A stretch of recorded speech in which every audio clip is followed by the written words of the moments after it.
All right, good afternoon, everyone. Welcome to the part 2, all right, preparing a course program, course or program proposal at the UWI STA.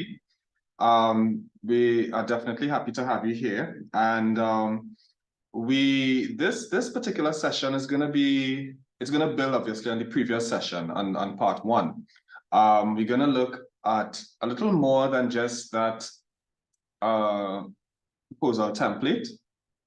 We're going to continue from there. We'll do a quick recap of part 1, and then we're going to branch off into the different criteria that various entities use in supporting in your course or program proposal reviews and approval. All right, so let me see who we have here today. I see we have Darren, we have Deborah, who I fondly call Deborah, Kiara, Ronis, Yvonne. All right, so, and I believe the others will join shortly thereafter. So I'll just start with we have Harjit, Joy. Okay, good. So what I will do is do a quick review, a recap of last week's session, because I know we have some persons who may join a little late. All right, I was notified of that as well. So let's get straight into it so we can end early today or end on time. So let's get into it. So for today's session, we're gonna continue from where we left off last week. We did most of the things we set to accomplish last week. We looked at the course program review process. We looked at the different components of it, of the template. We looked at and we were drafting it while we were going along. I hope that's what you were doing. I know we drafted the course title / course code, just a tentative one, a little bit of a couple learning outcomes, I believe we also inserted there. And we also spoke about some assessments. All right. We went through that entire template last week, but I just want to kind of recap just the tail end of it before we move on to the other parts of this afternoon's session. All right, and of course, we're going to look at the salient, the different criteria that the other entities use in reviewing course and program proposals. Namely, we're going to hear from a representative from the Alma Jordan Library, another representative from the Quality Assurance Unit, and another representative from the Bursary. All right, because those are some of the main entities that have a part to play in the course review and approval process.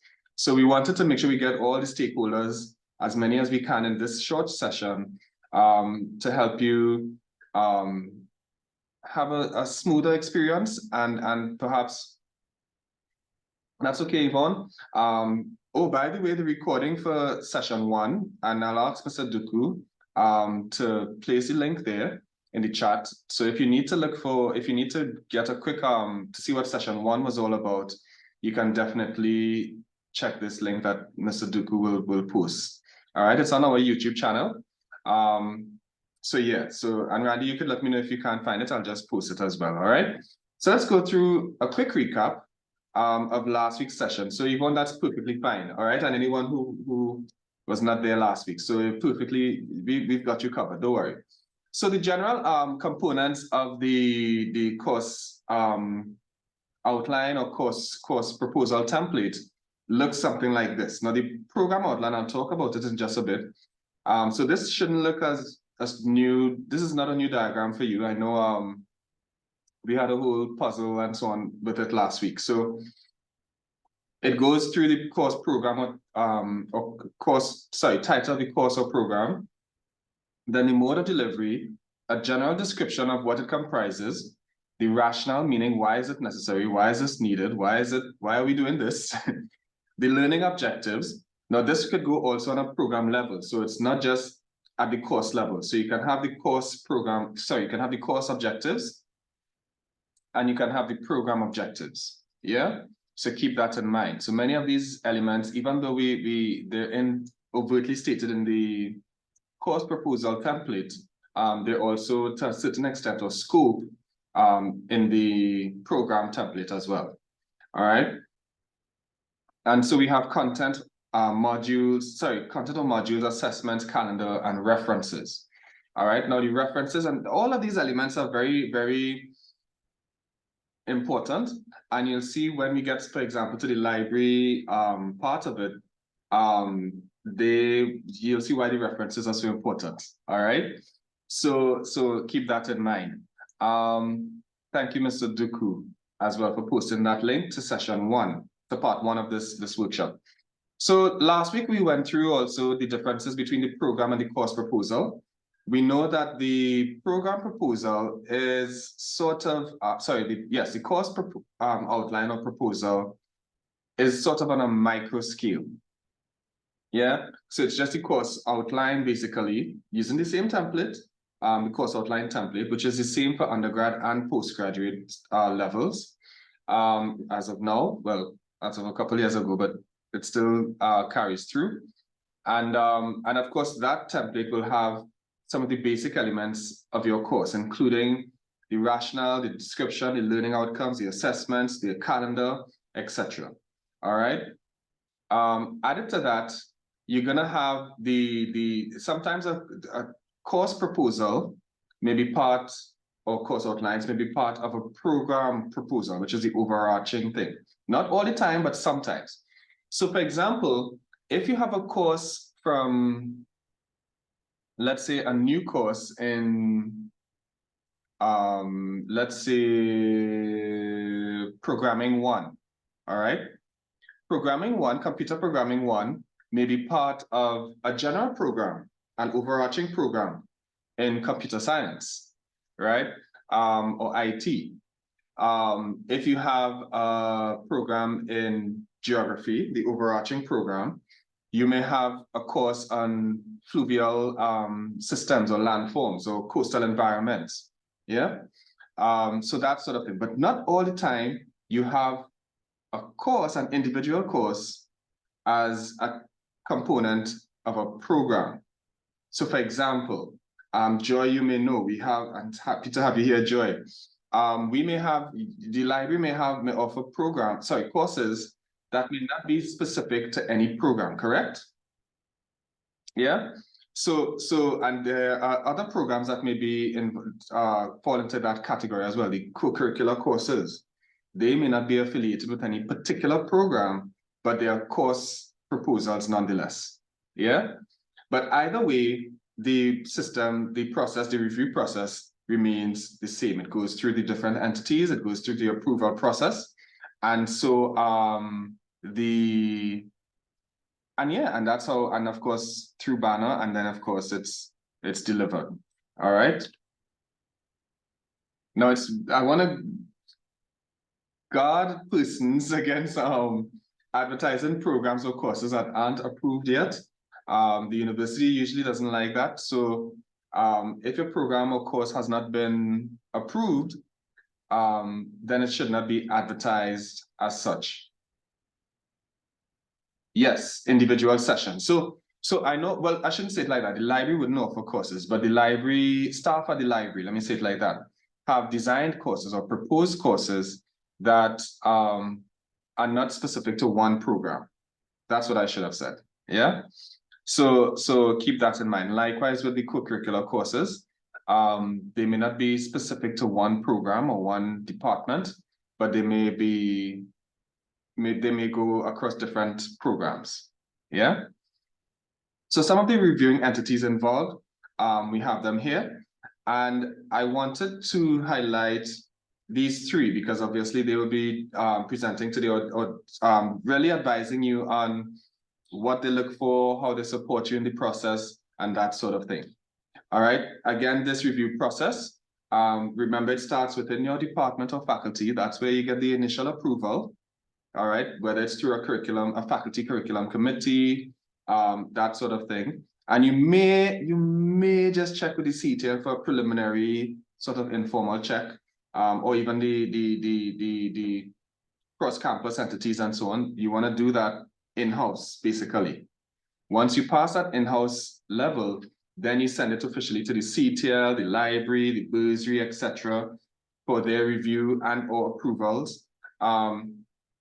Once the library and the aforementioned entities approve, then it goes to the Academic Quality Assurance Committee and so on, ACQUAC and Academic Board, eventually to BUS, and or if it's graduate programs or proposals, it goes to the Office for Graduate Studies and Research. And then eventually it goes to Banner, well, Academic Board, and then Banner, and of course, persons can register for it. It even goes into My Learning. So once it goes into my Banner, it goes into My Learning. And when it's being offered, students can register and enroll in the course.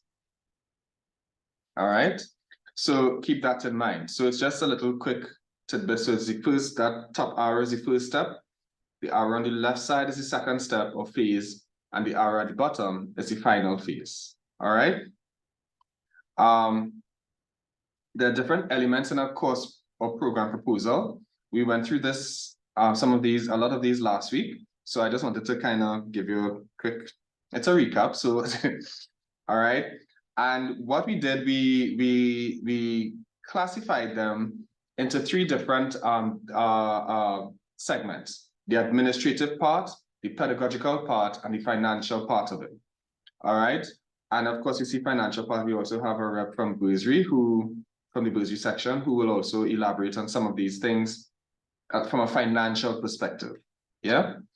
So when we think of the administrative part of it, of course, we know we try to ask yourself questions like, or provide information regarding who's offering the course or program. What level is it? Undergrad or postgrad? First year, second year, third year, that kind of thing.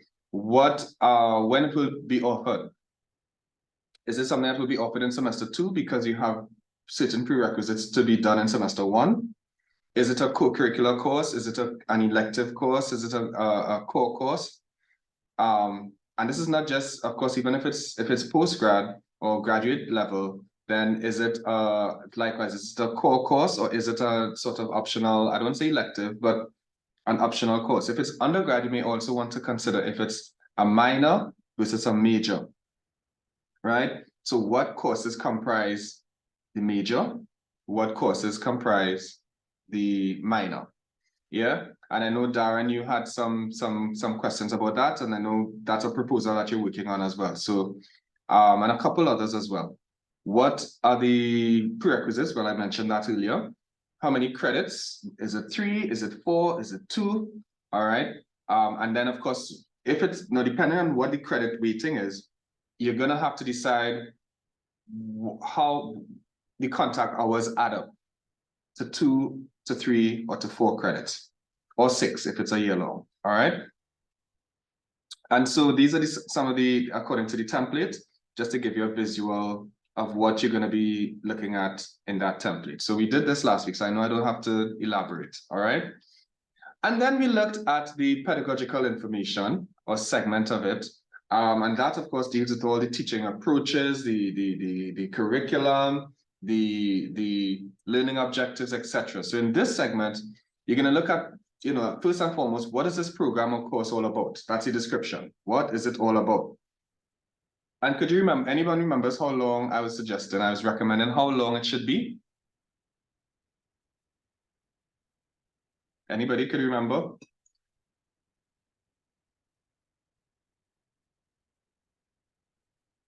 How long should the course or program description, especially the course program, how long should it? 1 paragraph. Correct. 1 paragraph, no more than 2 short paragraphs, because you really don't want to shoot yourself in the foot. All right. In that course description, especially, you want to make mention of a couple of things. One, the mode of delivery is already included there and high up in the form, but you definitely want to include the assessments, the general assessments that comprise the course, right? So for example, if it's coursework and a term exam, then you put that. So for example, this course will be assessed through 100% coursework or 60% coursework, or a combination of formative and summative assessments, or something of that sort. very often we see, and we have to send it back because the description has a whole bunch of stuff, but nothing about how the course will be assessed. So that is a big red flag, all right? Who is it targeted? Who is the course targeting or program targeting? Is it on the year 3, year 2, year 1? So that should be included. In the rationale. Why is this program or course necessary? What's the so what factor? That is also included in the rationale. Anybody remembers what I mentioned last week? What should be included in the rationale? You have the justification for offering the course and its relevance. Nice. You have highlighting the knowledge students will acquire, right, and the skills they will acquire by doing the course. There you go. Excellent. So I like that that was a very comprehensive response there. Thank you so much for that. Because very often we see students, not students, very often we see persons elaborate on the knowledge, what students will know, and we will cover this and we'll cover that, but there's no skill. Yeah. And so remember, if students cannot do anything by the end of your course, then you know, it's a red flag, right? So so keep that in mind. Then what are the learning objectives? And that is important because the learning objectives are the premise, provide the premise for your assessments and even the content. All right. So keep that in mind. And so that's what I'm saying right there is alignment. So what is the relationship between the learning objectives and the assessments that comprise your course? And remember last week we did a specific activity that where for each learning outcome you did, we had to find assessments to match those. So for example, one assessment could satisfy or meet or cater to 3 objectives, yeah, or 2. It doesn't have to be an assignment for each objective, all right? We also said, and I'm asking, how many objectives, roughly speaking, approximately how many objectives should a proposal comprise? 5 to 8. 5 to 8, exactly. Thank you so much for that. You guys are good. And then, of course, we want to show in that pedagogical information, the assessments. What are the assessments that comprise the course? And of course, with the assessments, you want to include a couple different things. You want to include the general description of each assessment, what learning outcomes or learning objectives each assessment is linked to, that's a matrix, and then the weighting of each assessment. So if you have an MCQ, the MCQ may be 20%, then you may have a journal reflection that might be worth 10%, and that sort of thing. Now, let me say this as well. When you do detailing the assessments, if it's something of an essay, whether it's a long essay, a short essay, whatnot, it helps if you provide the word count along with other details. It doesn't have to be the specific question, but at least an idea of the word count if it's a short answer, 3 short answer questions, or 1 long essay, a 5,000 word essay, for example. Why do you think that is necessary? To include the details like the word count, the description, etc.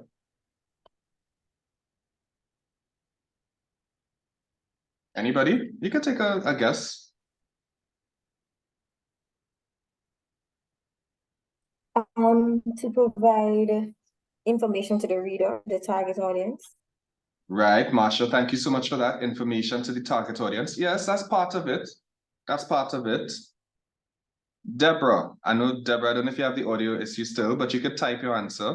Or anybody could take a guess for that matter. Kiara, why do you think you want to include as much information regarding the details of your assessments? Including word count, if it's a long essay, if it's how many questions, if it's a short answer, structured kind of thing. To give a fair sense of what is expected and probably the weighting of the content that needs to be included into the assignment. Yeah, absolutely correct. So that's it. So it gives an idea of what is required of the student, the tasks that students have to do, and if it warrants the weighting. So for example, if you give students a 10 question MCQ. I'm just giving a random example. But then it's worth 25%. That's not, you know, it's or if you give them weekly journals that are weekly journals of 600 words, 600 to 800 words each, and you only for a weighting of 0.5 a half mark for each journal, then that's negligible. It's too menial to be, you know, something of substance to the student. Because if it's a half a mark per journal, then you're not going to get much from the average student. You're just going to get a paragraph that doesn't really say much. But remember, students they are guided by the weighting of your assessments. So you want to make sure that your assessments are appropriately weighted. All right, that the tasks that students have to do in the assessments match the worth or the weighting of it. You follow what I'm saying? Make sense? So you don't want to give something that is extremely difficult, extremely demanding, extremely, you know, for that particular course, and then it's only worth 5%. What we've seen in the past is that when it's too menially weighted, students either, well, they start to prioritize, and rightfully so. What is worth more? What is worth less? What is worth the effort? What is worth, you know, because remember, students are doing your course usually along with 3 or 4, sometimes 5 other courses as well. So they're within this at the same time with multiple assessments as well. So it's almost like, you know, they start to go into a survival mode or prioritize which is worth your time and effort. So if you're giving something worth a half a mark that requires a lot of time, a lot of effort, a lot of, you know, then it's only half mark. So it's not gonna, you know, hurt that much, right? Even though there should be no assessments that are graded as half mark, right? Half mark is not really a mark. It should be a whole numbers. All right. And yeah, so some of the other things that we look at, the ratio between the online and face-to-face components, if it's a blended course or program. And then of course, the details of the course schedule, which we'll get to in just a bit, the course calendar. All right, and this is just to give you a quick visual recap of what the pedagogical part is all about. All right, and of course, the learning objectives, how we do that. All right, I know you had we did a lot of activities regarding learning objectives. So I hope you carry over those things. So this is just a recap of what it is.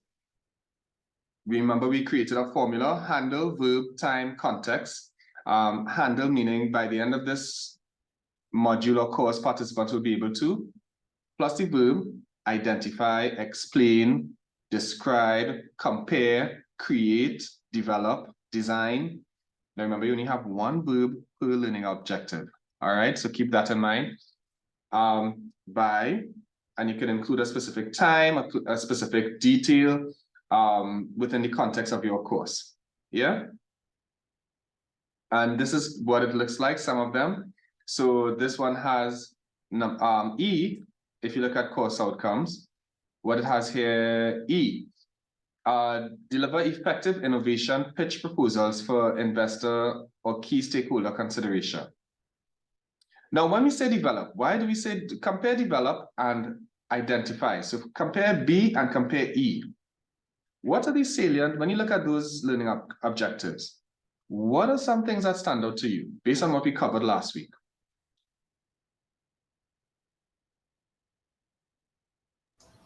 I would associate identify with a lower level objective and development with a higher level objective, where the student has to actually create something from what he has learned. Nice. Very good. Thank you so much for that, Joy. And if you remember, we also, and you hit the nail on the head there, and added to that, we explained that one of the reasons it's higher, let's say develop as opposed to identify, is because in order to develop something, you have to be able to identify at that basic level, right? So keep that in mind. So for example, for you to drive a car, you have to be able to identify certain road signs and so on. All right, so it's a similar thing. In terms of assessments, of course, this is a good example here we provided. So you may decide to take it like this, to break it down like this. Assignment 1, 10%, working group, so you know if it's collaborative or individual. and they get, and it doesn't have to be this exact question and whatnot, but it gives you the overall format of what the assessment would look like. Yeah. I would also say this, and this is because we had an ACWAC meeting a couple of weeks ago, and we want to be mindful of this. Make sure you have a good balance of assessments. You don't want to have all your assessments as group assessments or collaborative assessments. There should be a good balance, at least, of the assessments that students will do individually and the assessments that students will do collaboratively.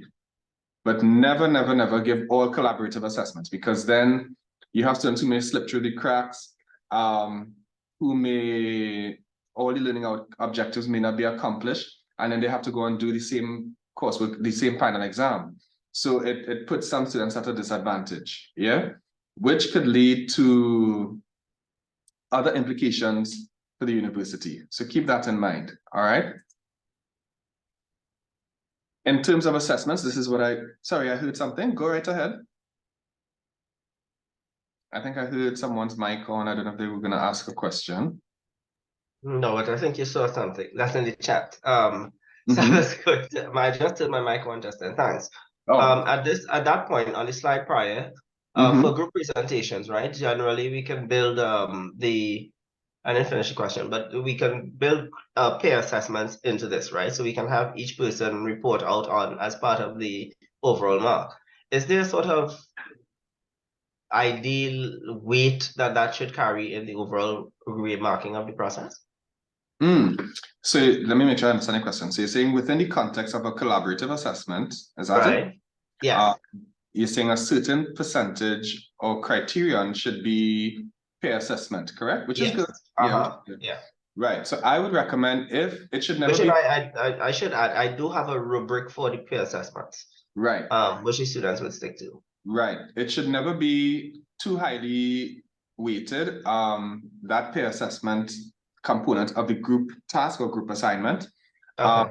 Because you don't know, a lot of the times with the peer assessment, students may may not be very honest or may not be very fair.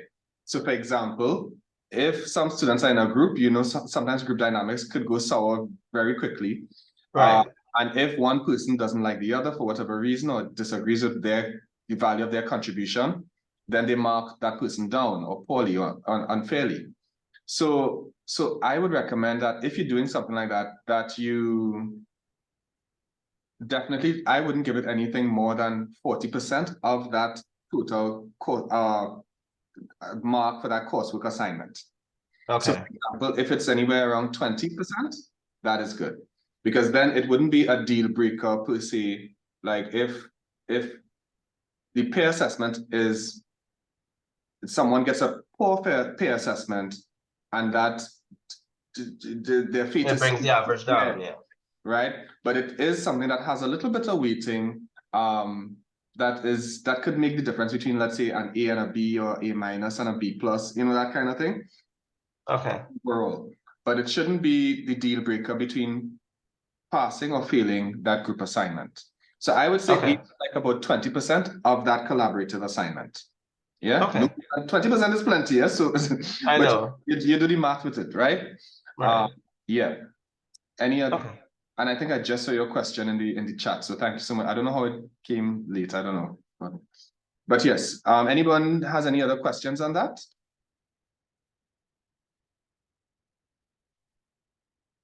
Okay, good. So Darren, let's give an example. So if you have a coursework assignment that is worth, let's say 20% of the overall course total, right? You have this group work, let's say it's worth 20% out of the 100% of the course. How much would be peer assessment? I would say 5. Yeah. So yeah, right. All right, so we move on to, so this is the matrix that we have here with each assignment, what's its assignment type, the learning outcomes it's associated with, the weighting, and so on, of course, the descriptions. Of course, it's hinged on the description from the previous slide where this person identified the, I'm not sure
Hi, good afternoon. Apparently, like Justin got bumped off. You all hear me? Yes, I'm hearing you. Okay. Yes, I can hear you. Yes. Okay. So apparently, you got just bumped off. Just give me 1 minute. Let me see if I could give him some support. I was writing the same thing.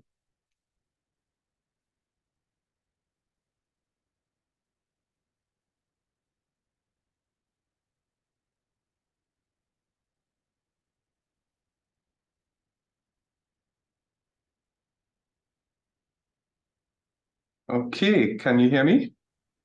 Yeah, you're back. Yes, Justin, Yes, you're Justin, back. you know. You're back. I just switched to another slide and it just, I don't know.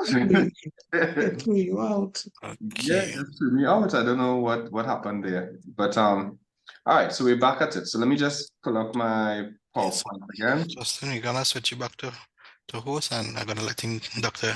Diane. Okay, great. Thank you so much, Randy. All right. Okay, so you can see my screen as well, yeah? Yes. Okay, great. Yes. So this is what the matrix looks like. Just to give you an idea of it. It doesn't even sometimes it doesn't have to be too detailed. Of course, it was based on the description of the assignment from before. All right. So this is what the matrix looked like based on that. And then the last part of it is the course calendar. This is integral because it lets us know how the course is going to be implemented. It gives us an idea. So for example, the scheduling of assessments, whether it's, you have assessments back to back, which you should not do. All right, make sure your assessments are usually spaced out at least 1 to 2 weeks apart.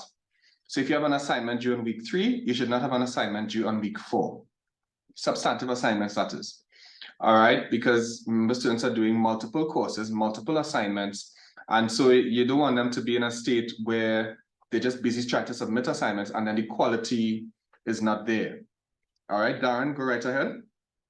Yeah, thanks, Justin. On that issue, even though if it may be a couple weeks apart, what I tend to do is to not give another assignment until I have completed marking 1. And sometimes I may be the reason that we have a little delay. That's allowable, right?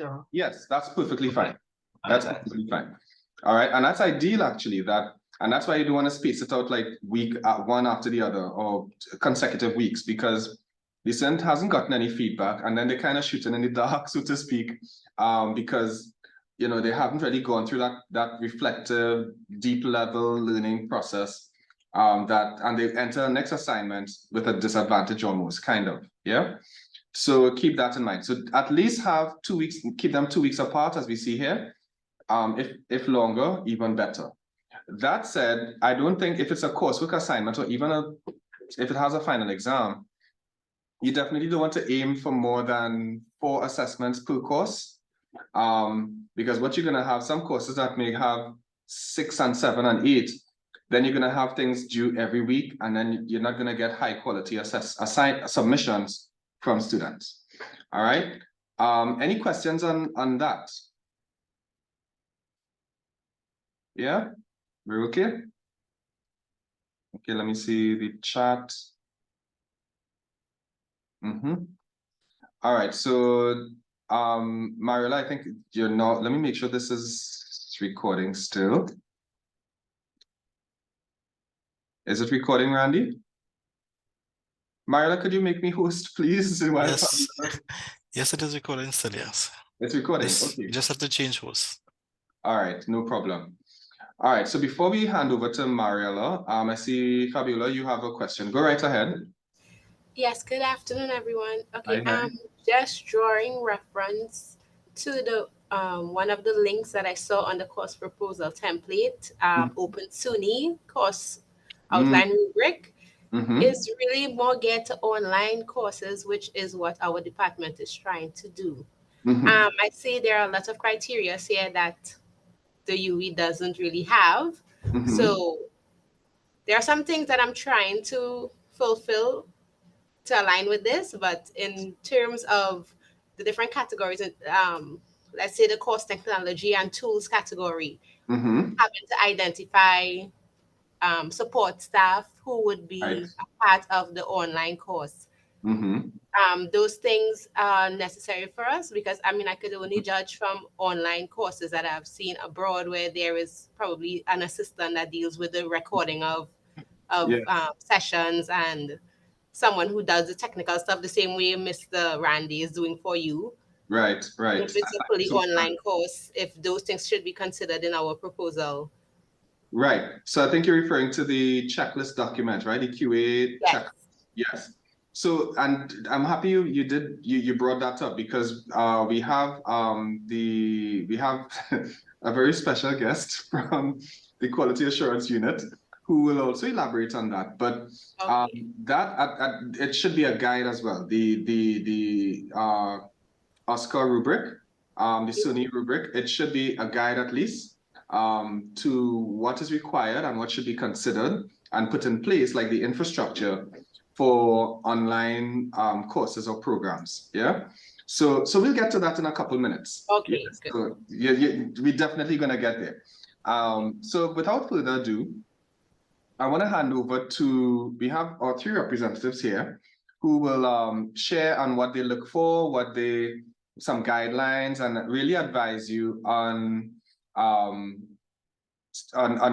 having a successful and an easier review process from their eyes. All right. So first off, we have Ms. Mariela Pilgrim, who is here with us to really shed some light from the library's perspective.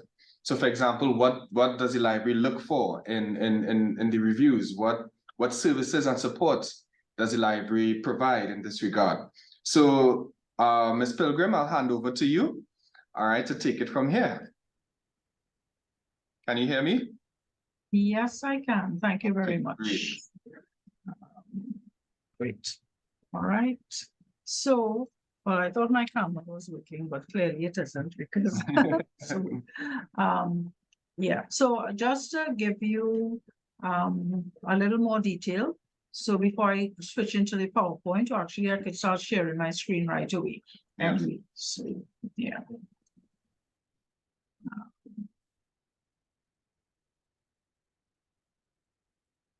Right. So, of course, I was introduced already. My name is Mariela Pilgrim. I am the head of user services at the Alma Jordan Library. And we, the liaison librarians from all the libraries, we are responsible for issuing what is called the library impact statement.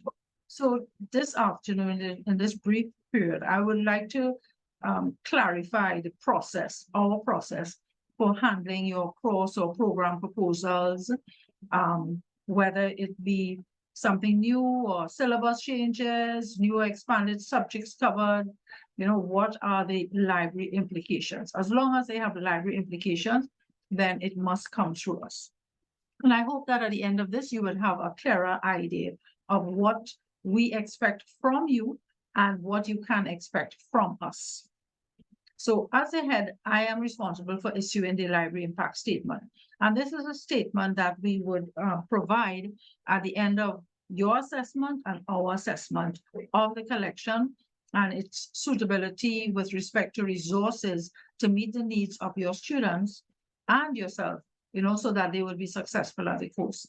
And these, the statements would come from not only Alma Jordan Library, Medical Sciences Library, School of Education, Arthur Locklock Global School of Business. So any of these would come to me, all of these would come to me with the assessments, and then an impact statement is issued. This impact statement basically lets the approvers, that means ACWAC, Board of Graduate Studies, BUS, lets them know that, okay, this course or this program is going to cost this amount of money for library resources immediately and what it will cost in the future. So basically, our focus is on the resources. Nothing else. Our focus is on the resources, whether it be print or electronic. And based on what your particular course, whether it's fully face-to-face, whether it's hybrid, whether it's online, some decisions will have to be taken as to whether the resources should be print or electronic. So just to give you an idea, so the first thing that comes up really is your assessment of our collection. You need to evaluate and let us know. Yes, and let me just put that link in the chat. I was busy cutting away and pasting away. Hold a second, and let me just put that, get my smaller screen. Let's get that link for you in the chat if you just give me 1 second. Okay.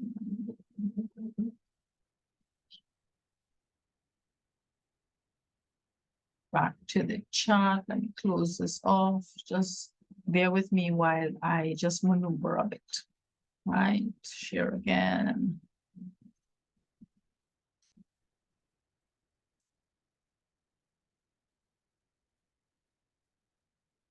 You know, from the time you have to go from one screen to another, it's always something else. Paste to. So I've just put in the chat the link to the US 38-1. It's a library form, and this is form really asks for your evaluation of our collection. And this is where you provide us with bits of information, whether it's a new course or if there are subject changes. So what's the nature of the proposal? Is it maybe an extension of specific subject areas or totally new subject areas?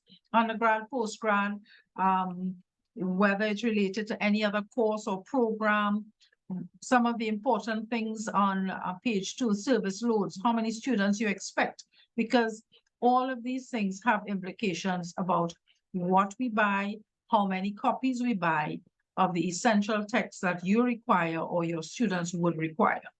And of course, number of students you need, you expect in the succeeding years, because this actually gives us an idea to plan for the future. How much money will be required to support this program, this course throughout. And then there's a section below where you give us a true assessment. You know, how do you rate the library's current collection with respect to your course or your program? And we want you to be honest here. Let us know. You know, sometimes people feel that, okay, if I just say excellent for everything, this will go through very quickly. But to the benefit of whom, right? Because your students will still have to come back and look for resources, try to find resources, which you have said were excellent, and then they're struggling to find material. So if in fact you do recognize that, well, the collection is kind of limited, inadequate, that is your cue to start, you know, recommending items for purchase, so that we can build that collection. It's your subject area, so we expect to have that input from you. Granted, of course, there's always a caveat. Our budget has been cut extensively, but we still try to manage.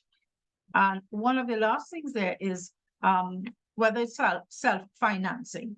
If it's a self-financing program, there's always a section in that report that says how much money is required for resources, library resources. We give you that figure.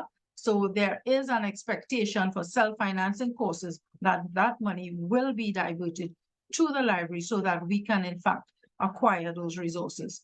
The others that are not self-financing, there's an expectation that the library will acquire the essential book list items. So that's the first stage. You have your program proposal, you're ready, or your course proposal, you know, at the micro level, the courses, we expect a US 38-1 or your evaluation of the subject collection for every single course. Why we need it for every single course? Even if you're sending a program, sometimes the subject content of the various courses differ, and sometimes they differ fairly extensively. So it's difficult for us to do an assessment of a collection with just one form. So this is a critical part. So coming out of your assessment will then be our assessment. The liaison librarian will then take your information, the course proposal, your assessment of the collection, which must include the reading list, the list of items that you think your students must have access to. You must send that to us. So then we start evaluating our own collection as well. We look to see how our collection matches up with what's published, you know, what is available out there in our collection versus what's published in the field. Whether our collection is current or up to date, the resources are current or up to date within the last 5 years, 10 years published. Whether your course is face-to-face and okay, we have the majority of our collection in print, or is it online? And we in fact need to have a rich collection of electronic resources. So even if we have it in print, we may have to also acquire it in electronic format to facilitate those students who are not on campus, or if it's hybrid. What's, you know, all of these things we need to consider for us to be able to decide whether we should purchase electronic versus print. And finally, the liaison librarian will complete this form, and she will in fact, he or she will in fact then let me know, well, we do not have these titles in the library. We will have to purchase them immediately upon approval and when the course is to be offered. And we estimate this amount for future, because we have to estimate that perhaps within the next couple of years, a new edition might come out. So we have to be prepared to purchase those items. We always aim to purchase the most recent edition of publications listed.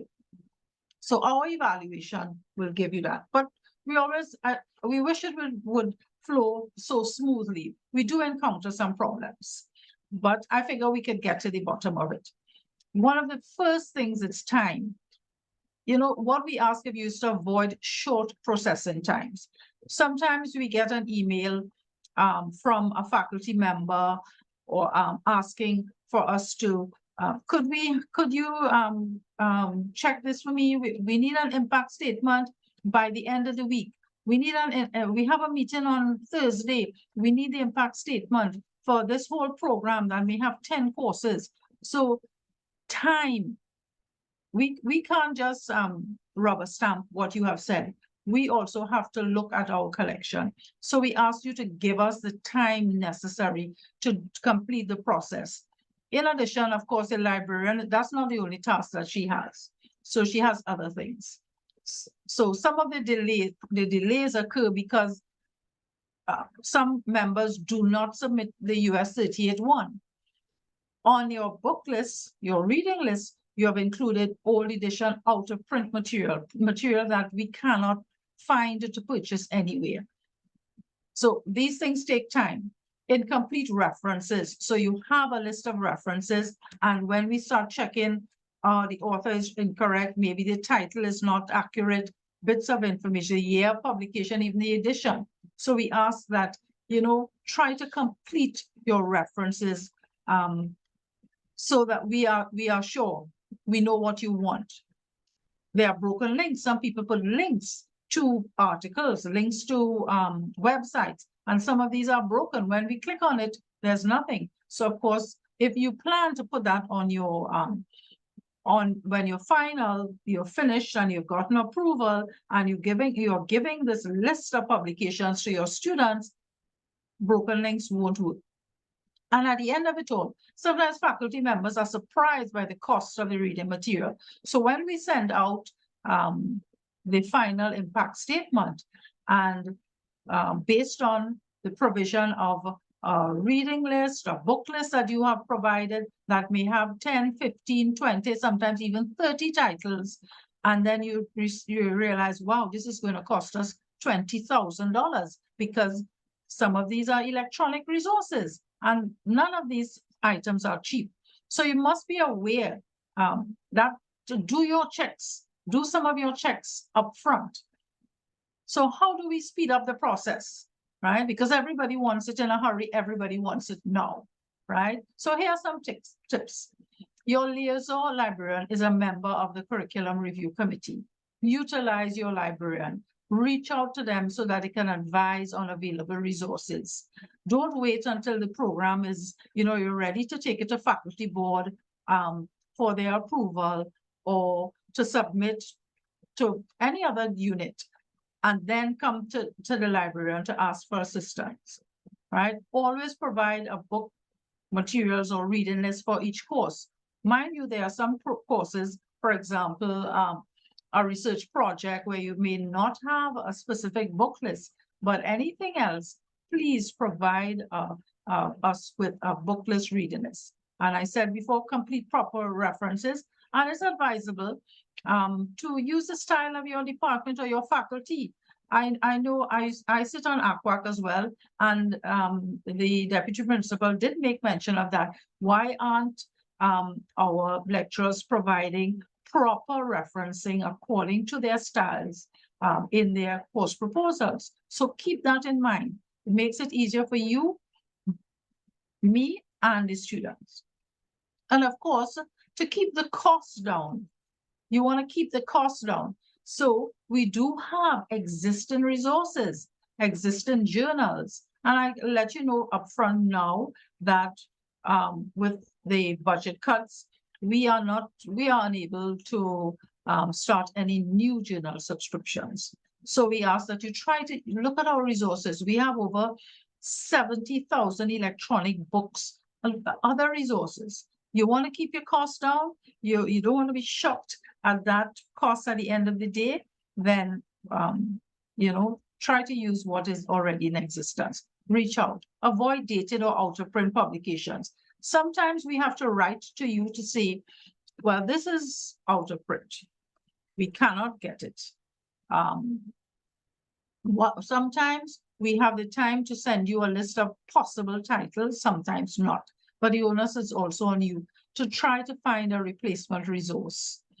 And as I said, check your links carefully before adding to your book list. Respond when we ask for the US 38 one, because sometimes people just send the course proposal and then we have to beg, could you please complete the US? Could you please complete the US city?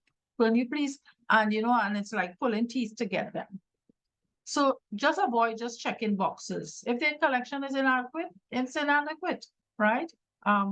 Recommend titles and give us at least 3 weeks or more if it's a program with several courses lead time to be able to give you a proper assessment, to interact with you, to liaise with you, especially if we have out of print publications. You may not even know or you may want some assistance in finding other resources. So give us that time so that we can talk and finally get that proposal on to the next unit already. Right. So I just wanted to raise about amending existing courses. Sometimes you get this question all the time. Do we need to send it to the library? We just amending this course. Do we need to send it? But it all depends on what you are amending. Right. If you're adding new subjects, it's possible that you're adding items to your reading list, your essential texts. If you're expanding on an existing subject. So when there are changes to your book list, we need to know, we need to do a proper full assessment. So because we find that just doing a spot check, somebody sends in their not new course, but revised course proposal. And when we do some spot checks on the book list, we realize, but wait, no, we don't have any of these titles in the library. And this course has been offered and for a number of years. And that's when we recognize that perhaps we never received a book list, or perhaps, they never updated their book list. Because, and I'll just give you this pointer. Every single year, if you teach a course every year in semester 1 or every other year, whichever year you are teaching that course in, you must submit a book list to the library.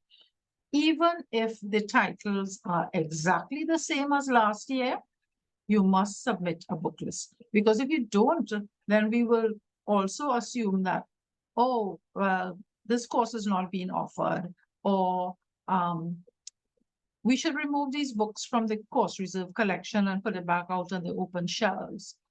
Or unless we do a lot of digging around to try to find out if the course is being offered. And automatically, we will acquire the newer editions. So then you have no problems. Automatically, the more recent editions will be available to your students. So that is why we say submit and we'll check. But what about changes to simply delivery, mode of delivery, or perhaps your assessment, because we've had those, or I'm only changing the mode of delivery, I'm going hybrid now. Okay, so what are those implications when you say you're going hybrid, or you're going fully online? Are you having students from overseas? Are you having students not within the, well, of course, from overseas? What can we do? It may impact on the resources, the format of the resources. So if all along you were teaching face-to-face, right?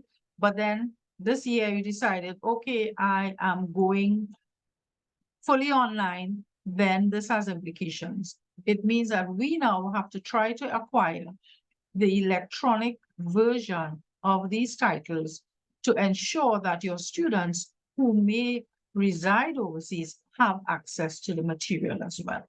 So it's really critical for you to share, to let us know what's that change. If it is a simple change that doesn't impact on the resources, then we can deal with that. We will simply issue an impact statement indicating to ACWAC that this was previously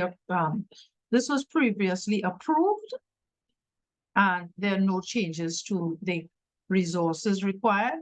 Therefore, it has no impact on funding or no impact on the amount of money that is required to purchase material. So be mindful of that. Always reach out to your liaison librarian to get if you have any questions about it. So finally, when that impact statement is completed, and all the impact statement simply tells ACWAC, BUS, well, we need $10,000 immediately, and $20,000 within, in the future to acquire material. It's not that they're going to send us the money, mind you, but just to let you know, this is what it is. So that statement goes back to the person responsible for the course or the program, your head of department, the dean of the faculty, the chair of the ACWAC, deputy principal, the secretariat, who would in turn, all the documents would come to the committee. And of course, if the librarian, if not the Alma Jordan Library. So for instance, if you have a course, you're attached to the Faculty of Medical Sciences, then that statement will also go to the head of the Medical Sciences Library. Similarly, for postgraduate courses, it's the same more or less. The only difference really is the campus coordinator for graduate studies and research will receive this rather than the secretariat. So, and everything else remains the same. So post all board approvals. So it was approved, and I say all board approval was ACWA, Board of Undergraduate Studies, and you're approved and ready to be offered. You must submit your completed book list for each course to the library. The library would purchase the essential text, and funds permitting, additional reading material will be acquired. So that we are often asked the question, when we return our assessment to you, people say, so what am I supposed to do now, right? That is for your information. That information can also be used to update your reading list, because there we will indicate new editions that we have to acquire, so you can update. This is the time as well that you can update all your broken links. That's the time you need to go through and make those edits before you actually submit further. And of course, there are other opportunities to put stuff in temporary special reserve, especially if it is something that's out of print and you have your own personal copy. you're free to ask us to hold it in the library for your students to use for a period of time, and then it will return to you. Also, to cut costs, use the library subscribed journal articles. We have electronic reserves. You can put those links in, because at the end of the day, everybody wants to have their course approved, but also they want to ensure that our students have access to resources, current and up-to-date resources in most cases. So finally, I just want to show just those of you, in case you don't remember or you're not too sure, your liaison librarians. I've put their names up and their contact information here so that you are free to contact them. The next time you have a course proposal before your your committee meets, after your committee meets, feel free to touch base with them, ask for their assistance with respect to resources, only in those areas. So just to recap, your liaison librarian can help. Utilize them. Complete the US 38 one for each course, not each program, each course in a program. Sometimes, as Justin indicated, it might just be a course. Sometimes somebody might just be updating one course, right, for an entire program, not the entire program. Sometimes you're updating the entire program and all the courses within. Resources must be, I would think, must be, I put must be up to date, but it should be up to date. US 38.2 provides details about publications to be acquired. Use it to amend your book list. But I can't reiterate enough. Reach out to your librarian. Utilize the resources that we currently have that will help you cut costs, the library cut costs. So that's it. Thank you very much. Any questions? I'm really sorry, but I don't know what's this camera not looking off, but that's okay. That's okay. yeah. Very So informative session. Yes, any questions? It's fairly straightforward, so but you know. Justin, I had a question. I typed in chat, Sure. but the question was answered in that the cost should be a factor in on our end preparing the book list. The follow-up question to that is there a recommended bar for or prices in that? Do we have a range that we should stick within or something like that? Well, we've never given anybody a range as such. There's no range, but I know, you know, like from the time people see sometimes the book list going up to over $20,000, they're like, what?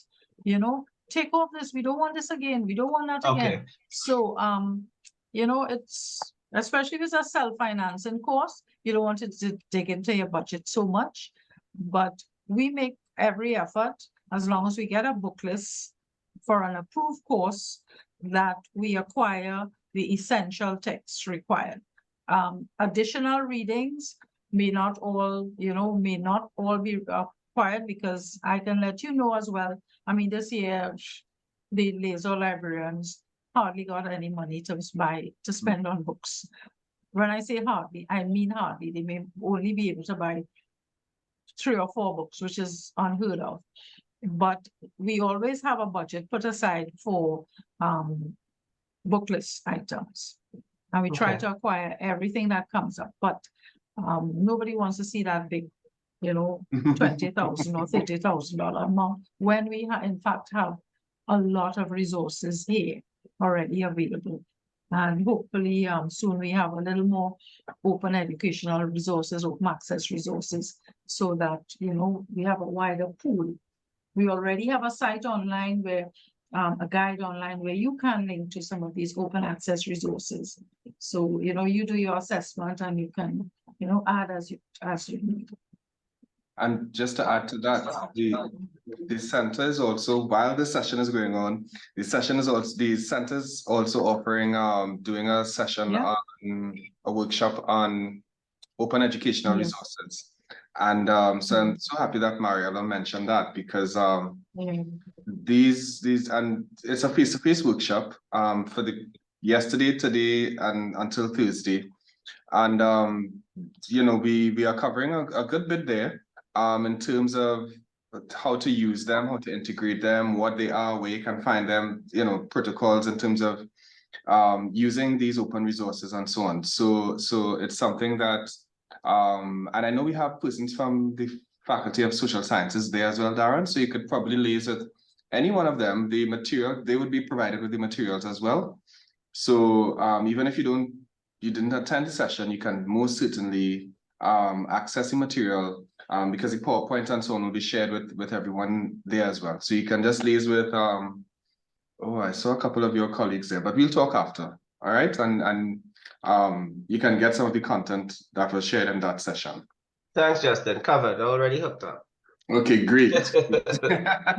And we have a couple of librarians there as well, a couple of the liaison librarians. So, you know, we're really hoping to make a push with this, you know, especially with, you know, funding problems. Yes. Yeah. I see Joy has a question. Go right ahead, Joy. What? Sure. It's not a question. I was going to lower my hands because actually Mariela and yourself mentioned that OERs as a means to cover the required readings in face of reduced budgets. So yes, I was just going to mention that before that we can consider including some of those resources and the course outlines so that students can access them. I know there are some issues with licensing agreements, but once we understand how they're used, those can also be included. And I know you can build class, the packs from them, the, what do you call them? yes. The course packs, you can build it from the OERs as well. So I just wanted to add that, no questions. Definitely, and to build on that, you know, you could use these OERs not just for teacher materials and course materials and so on, but even how to use in terms of the content of your course, the different modules or components of your course.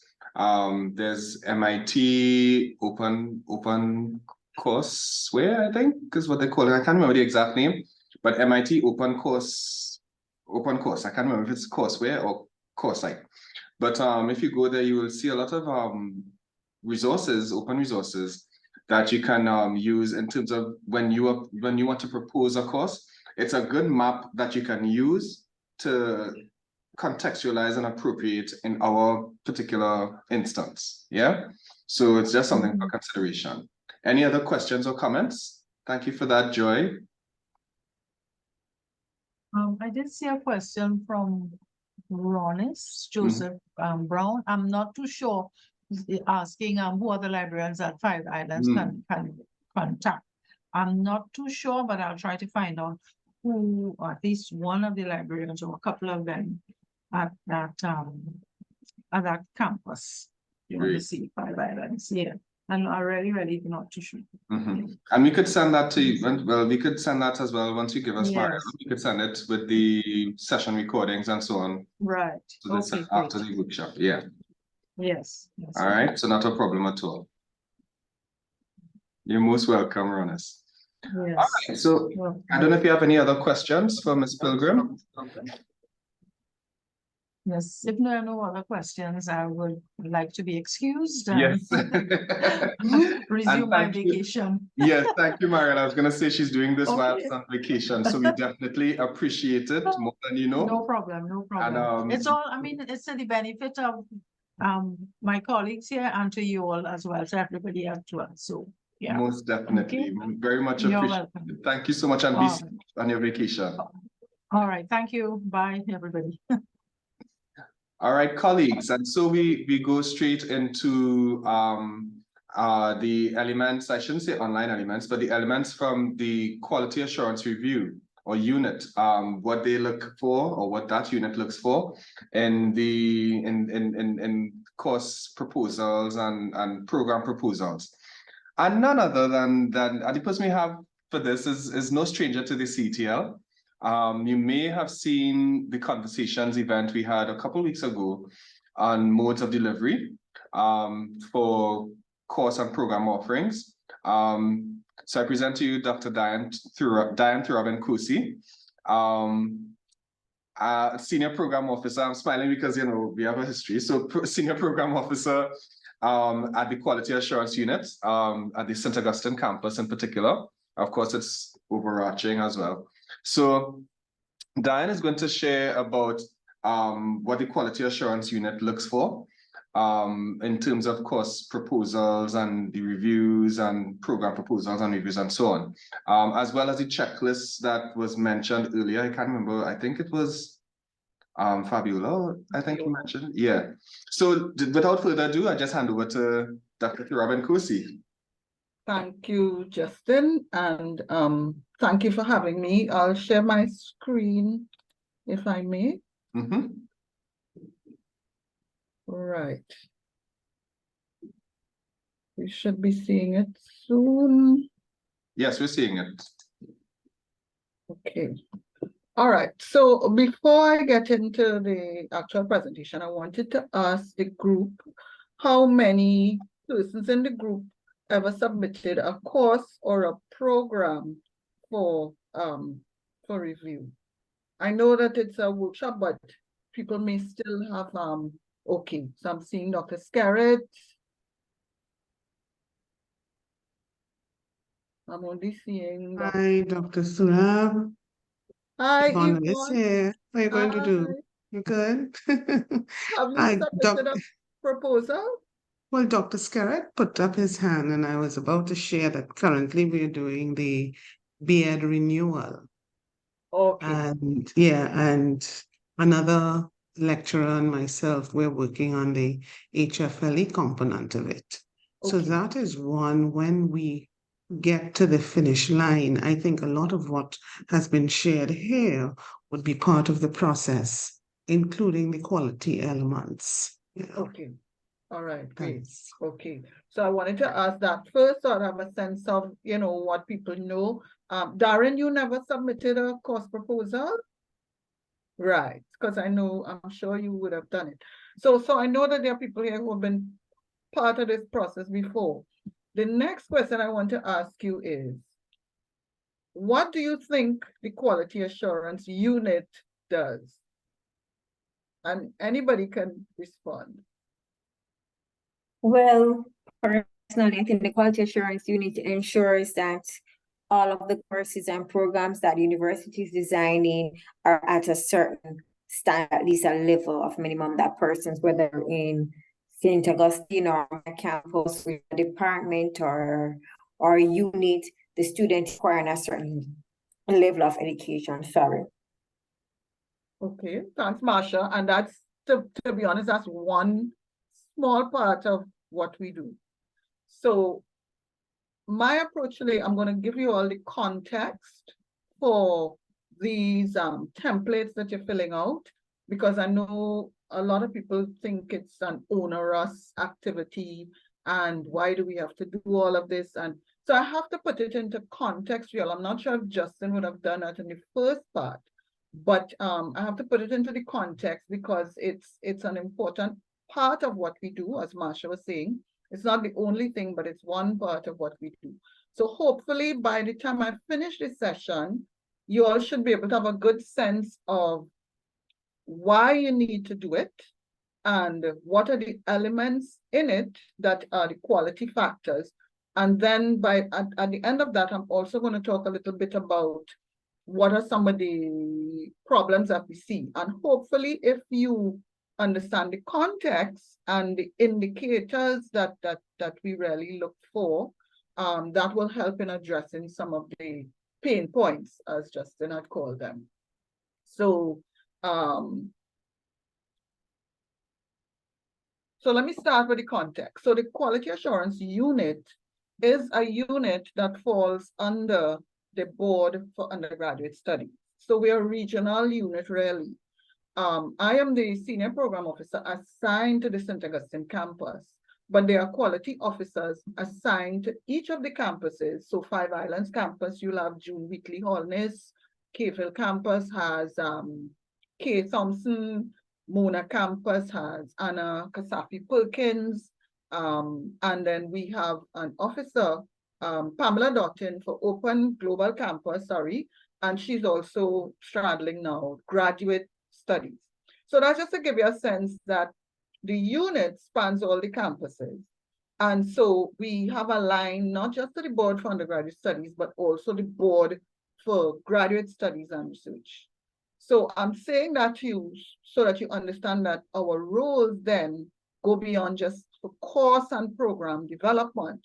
We also look at quality from a perspective, and there's a quality policy. The university has a quality policy, and as part of that quality policy, we have the definitions of quality, and our responsibility is to help promote that. And so we will do what are considered quality assurance reviews, and that's not just of your program outlines, of course, and program proposals.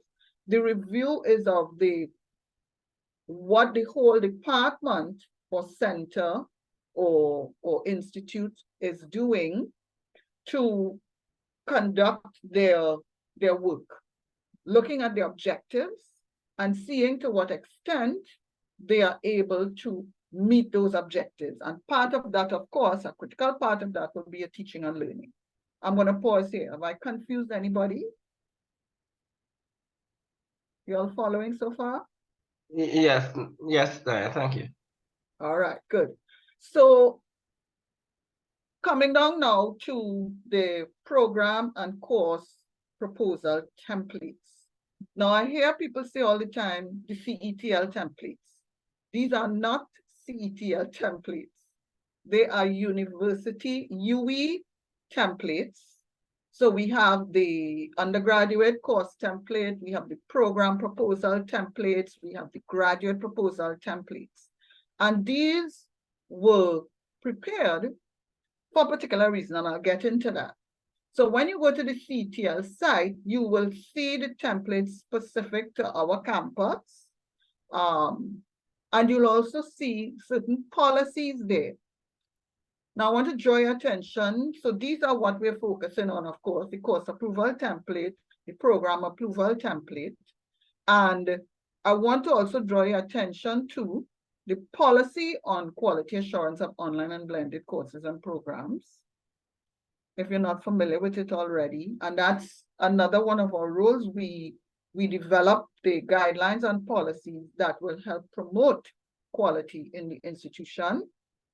So this policy is a critical one for these activities that you do in terms of the course approval and program approval templates, as well as this definition of credit hours. So everybody familiar with these documents? Yes, Justin, these were shared, right? Yes, Correct? I was going to say yes. Those are shared in the part one of the session of Okay, workshop great. last. Yeah. Right. So why must you complete these templates, and what is the quality assurance unit looking for? Now, unlike the CETL and the library, you do not have to deal directly with us by sending your course outlines and your proposals straight to the quality assurance unit, because the representative of the quality assurance unit, the senior program officer, will sit on the academic quality assurance committee, right? We're ex officio members, we have to be there. And so what I would be looking for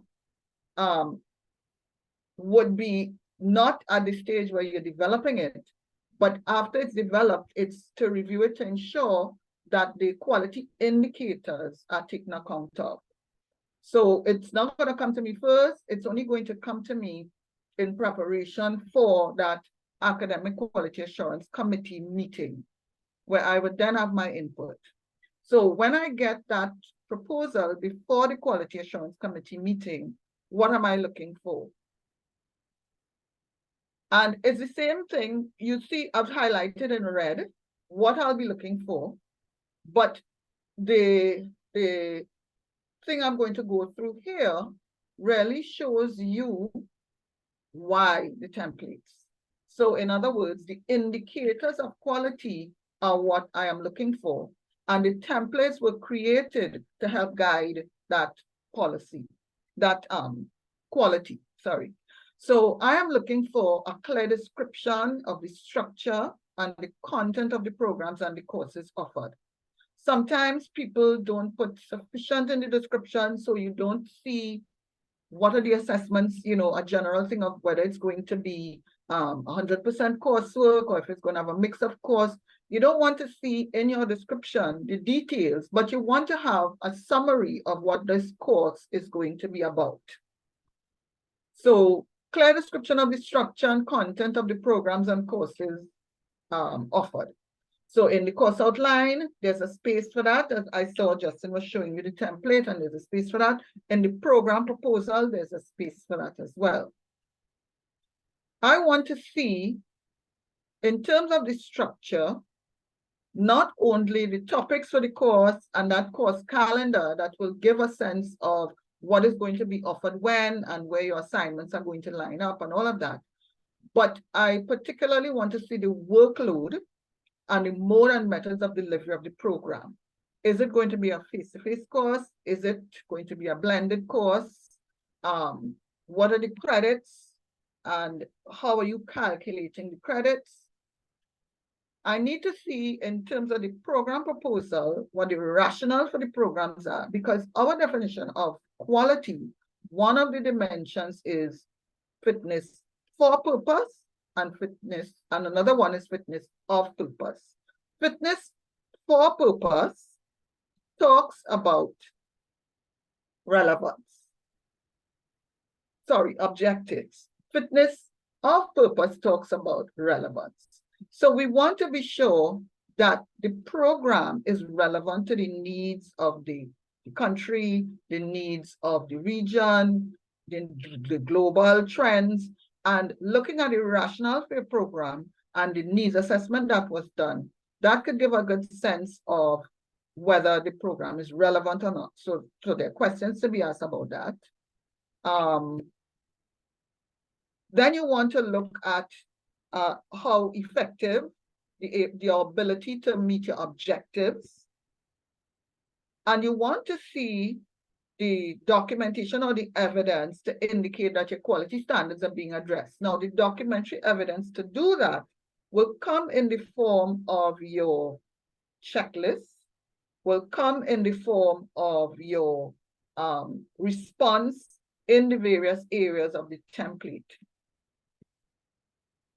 Now, we're looking now at everybody's deciding based on their emergency remote teaching, their ability to deliver blended courses and teaching during the COVID period.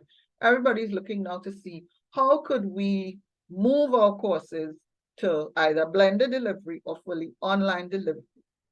And so we have specific quality considerations and guiding principles for the blended and online courses and programs. And a key document for you to look at is that policy document that Justin would have shared. And so what we want to see there is that adherence to the high standard. And the checklist allows us to look to see whether you are adhering to some of the indicators of quality in blended and online courses. So I would look at that checklist as one of those strategies to see whether you're adhering to the high standards. We're also looking at the replicability across all campuses. And so you would want to see what has been the response of the other campuses to your submission. You want to see what you've said in your checklist so that we could tell whether the other campuses are able to provide that support or not. And I'm seeing Justin is sharing the checklist in the chat and the resources. Thanks, Justin.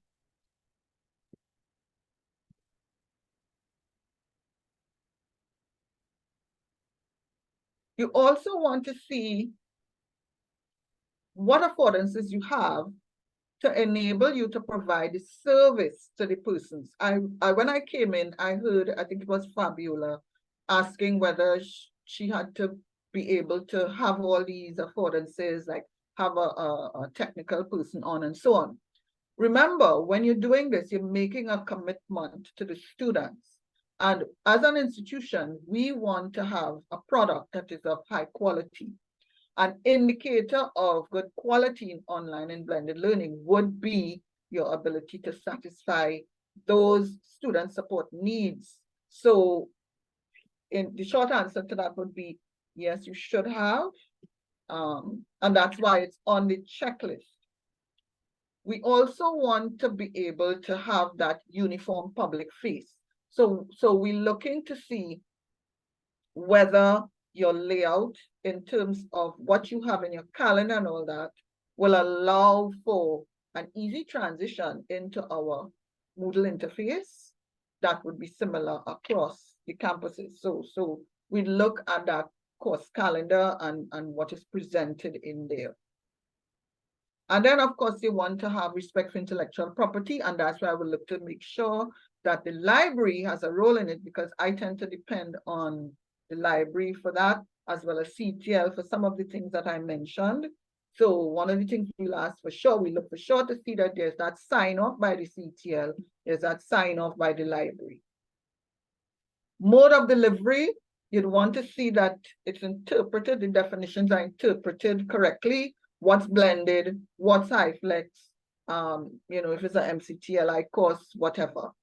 And then a key thing would be the readiness for delivery. Again, we go back to the checklist, whether your students you've indicated that the students are ready, that the staff have received training, and so on. So the checklist then would be a key indicator there for us to go through and look. And again, we place a lot of dependence on the CTL for doing that kind of review.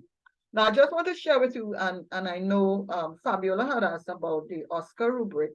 There's the OSCAR rubric and the Quality Matters rubric. I'm not going to go into them into detail, but this is just to say to you that these rubrics share common areas. The overview, the content assessments, the interaction, technology, feedback, and support. You see in the middle, that's where the rubrics overlap. Now, they all have a lot of criteria. The OLC one has 50, the Quality Matters rubric has 43. So our checklist, what we tried to do was to draw from these rubrics to create something that was captured a lot of it, but didn't go into all that detail, so that we have a broad sense, because recognizing that we are not at the stage where we could address all of these quality indicators, but we've captured the main ones, right? So, but I need to share these with you to let you be aware of them, and that our checklist doesn't quite go to the extent of the OSCAR rubric. However, as we move towards online learning, it will be necessary for us to complete the OSCAR rubric. I heard Mariella talk about, people wanting to do online, fully online. Currently, we are accredited as a face-to-face institution. That means that our courses have been approved as face-to-face and with some level of blending.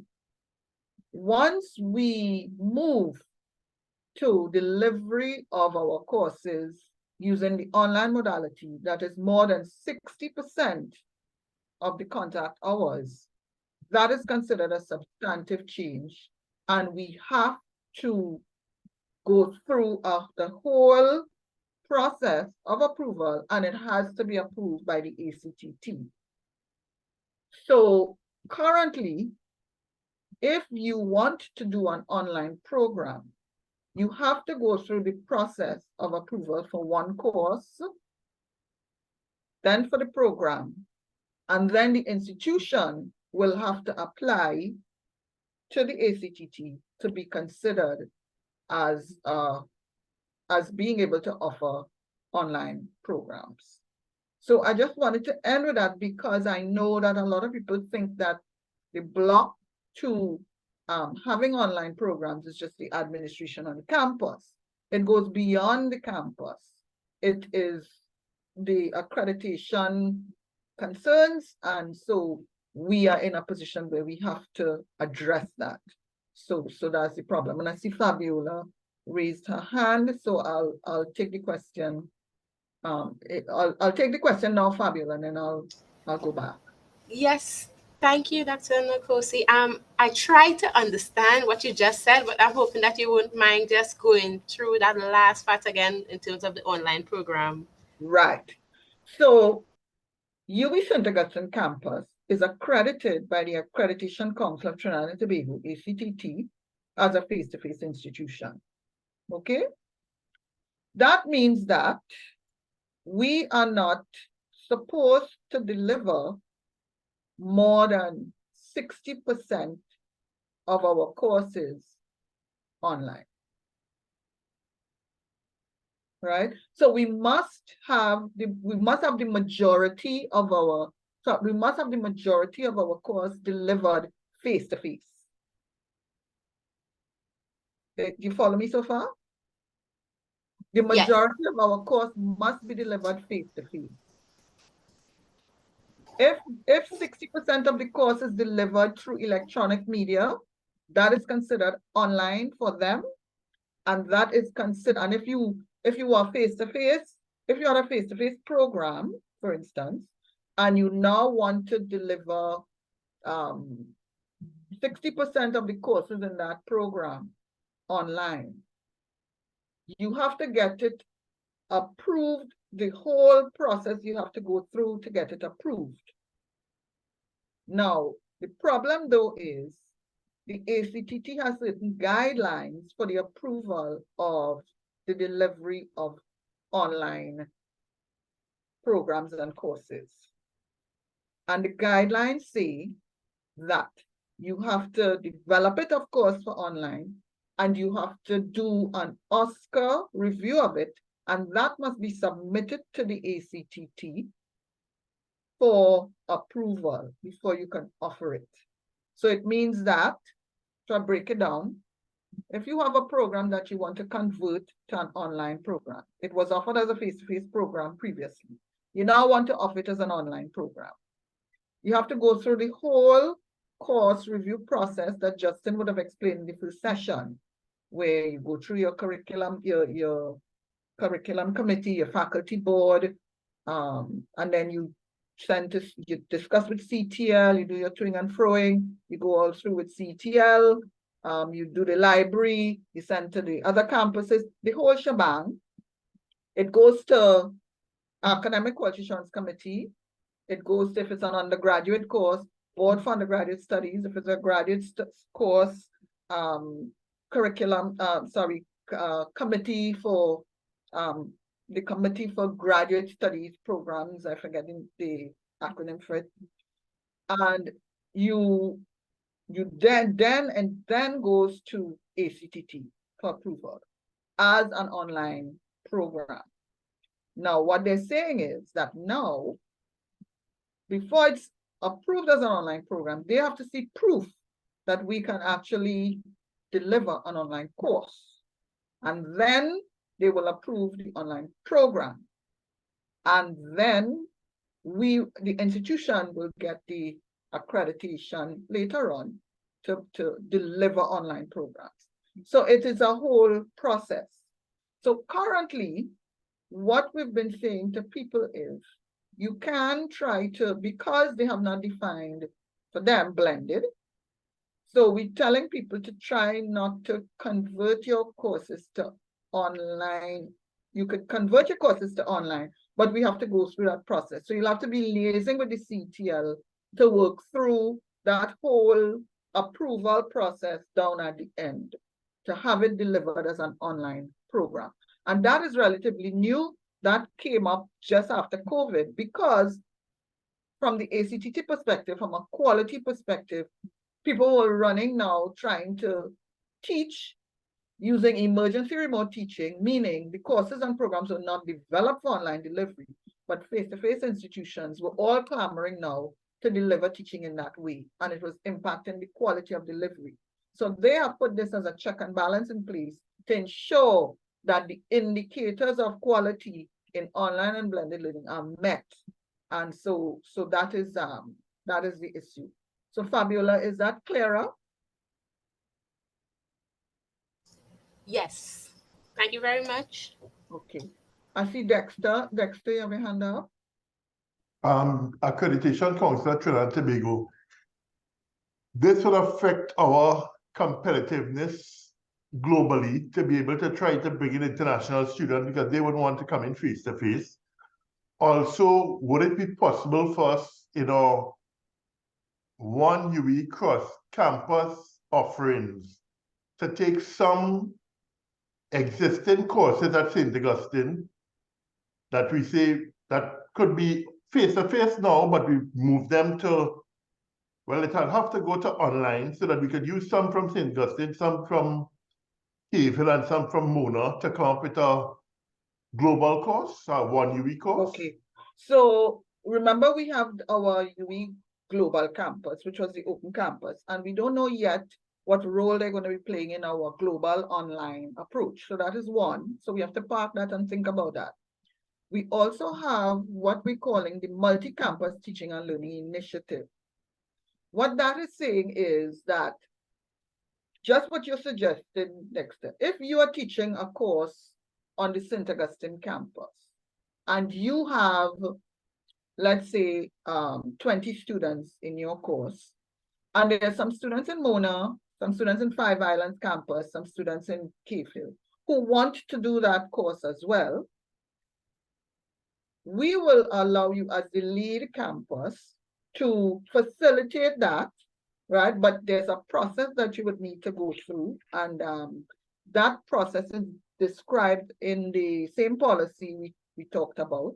Initially, it doesn't require you to go through, at least for the first offering, which we'll be seeing as a pilot.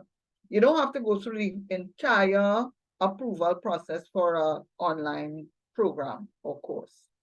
It is almost like a trial basis, and you'll be teaching it, the lead campus will be teaching it with the face-to-face students, and the other students will be remote.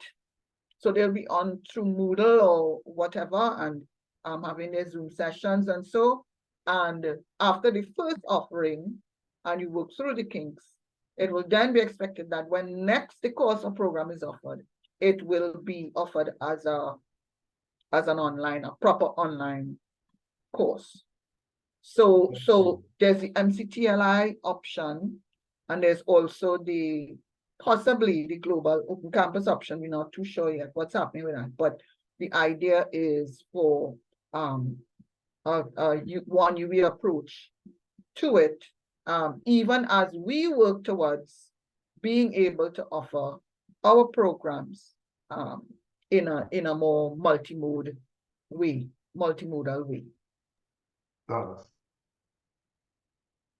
I'm seeing, let's see two things in the chat. Okay, so I see Justin was sharing the conversations. So let me just talk quickly about some pain points. Insufficient information in the description, as I said before. What is this course about? And you just have 3-4 lines. I want to see what the student will see, because the course description is what's usually used in the short form of the course outline that goes into your handbook. So you want to have a proper description that will give a student who's coming in a good idea of what this course is about. So that's a pain point for me. Poorly expressed learning outcomes. I trust CTL to look at that, but sometimes things escape because some people try to slip it through. They don't go through CTL. When it gets to ACWAC, you see these weird looking learning outcomes. So I look at learning outcomes. I look at student overload, because the calculation of the credit hours sometimes is not done correctly, and you see a whole set of work, a set of hours of work for the students. So the calculation of credit hours is a pain point. Lack of alignment with the outcomes and assessments. People give some learning outcomes, and when you look at the assessments, you don't know how that, then for the program proposals, they just stick in the UE distinctive graduate outcomes, but it's not aligned with anything you're seeing there in the courses, nor the outcomes in the courses. So alignment, insufficient information on the modalities, too many assessments. Some people have a course calendar, and you see about 5-6 assessments in a 13-week course, and that's just too much. And then some course outlines, you could see where there wasn't really sufficient consultation with the parties, the bursary, the library, the CTL. So those are some of the pain points. So just to wrap up now, the tips. Please look at approved course outlines in your good practice in your faculties, your departments. I'm sure there are examples. Justin should be able to give you examples of good proposals and so on. Get guidance from your faculty, your curriculum team as you prepare. Use the documentation and the consultations provided by the CTL. The policies, the guidelines, that's what they're there for. To consult with CTL, make sure that you consult with CTL before you get to the point of where you want to submit, because what happens is when you send it to CTL without the initial consultation, and then they take a while with it and it's a toing and a froing, you end up taking a longer time to have your proposal come to ACWA. And then people ask about round robin, and it's difficult to do that. So create a checklist, I would suggest, of all the things that you need, the things that you need to have, and you know, ensure that you go through your checklist before you submit. And that's it. Thank you so much, Dan. I'm happy that you mentioned a lot of things that you covered there in those last 2 slides, because we did those things during the first session and earlier this session with regard to the learning outcomes. You know, they had to we looked at learning objectives last week and aligning them with specific assessments and so on. So that was pretty good.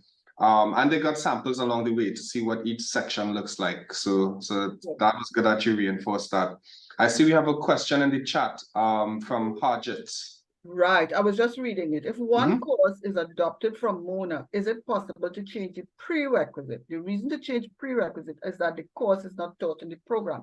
For something like that, you would need to have approval. Why?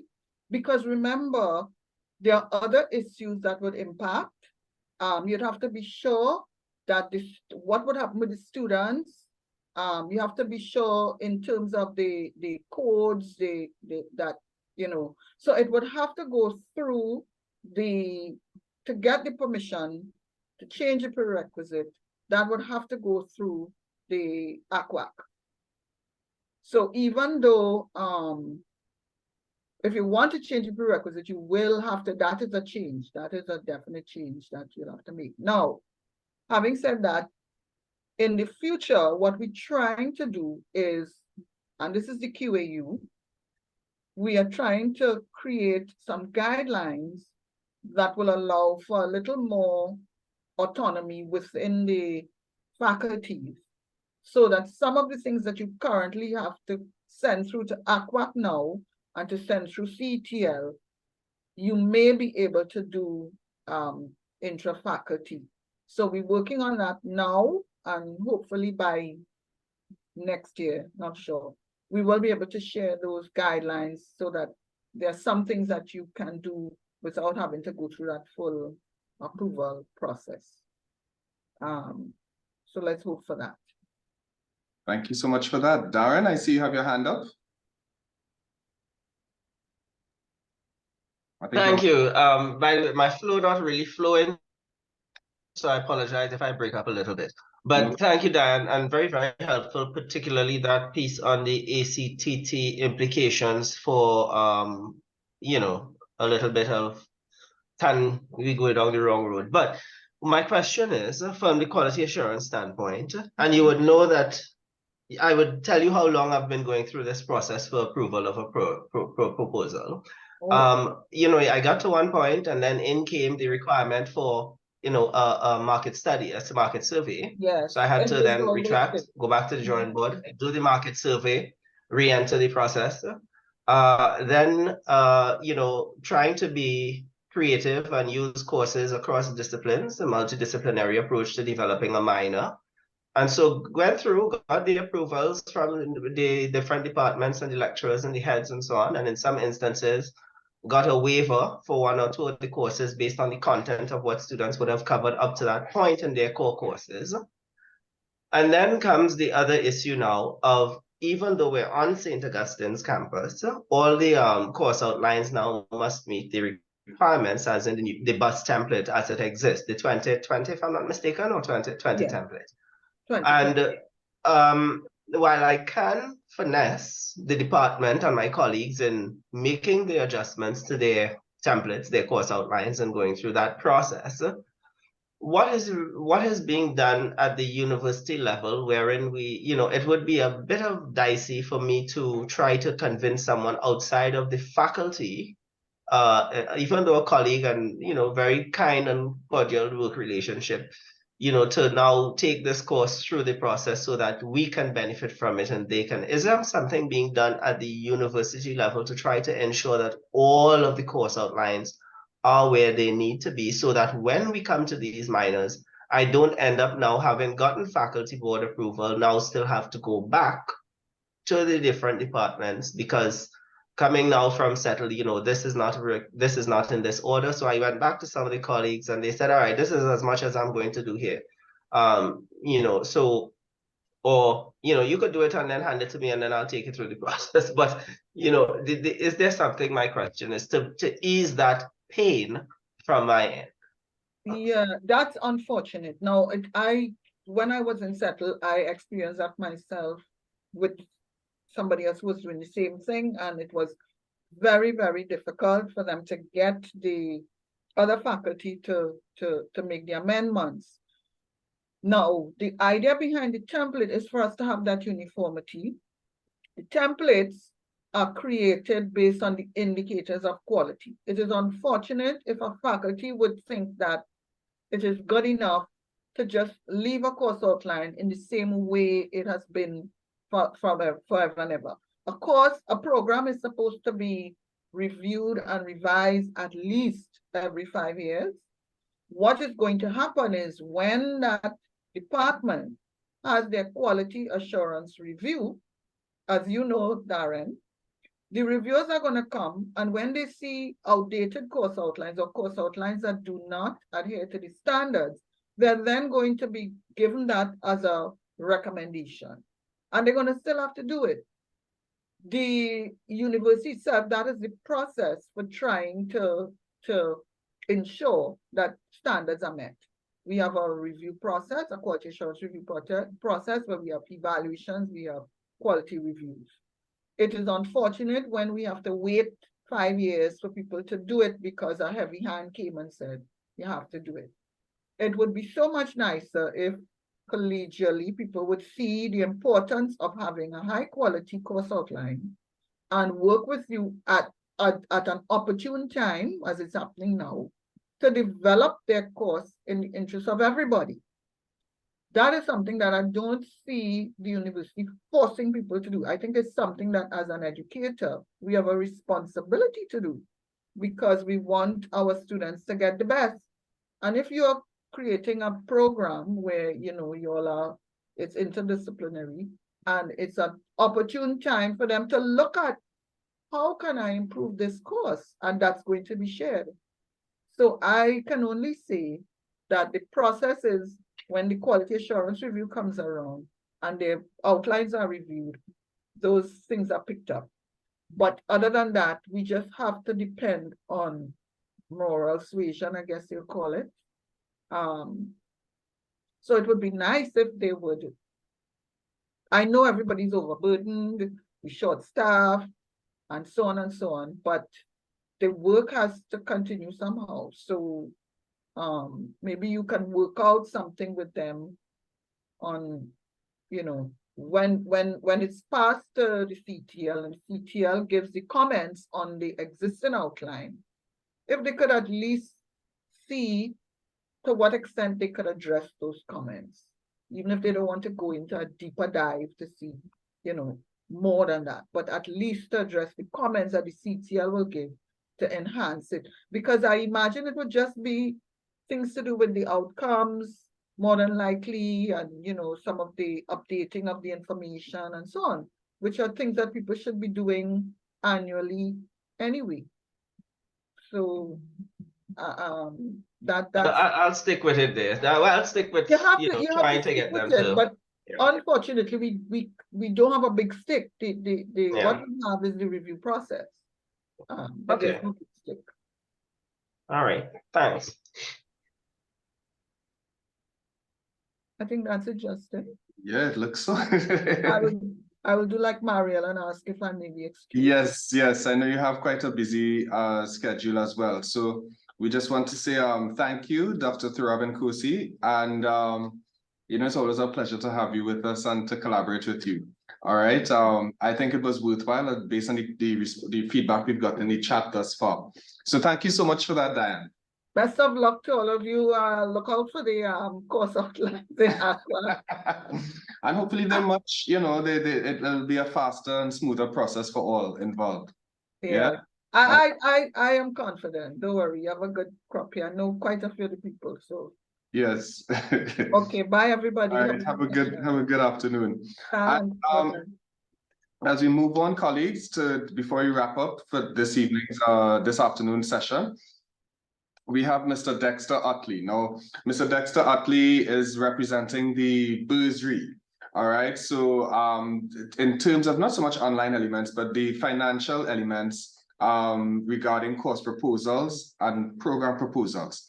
And Mr. Utley, I'll hand over to you to shed some light on perhaps what the bursary looks for,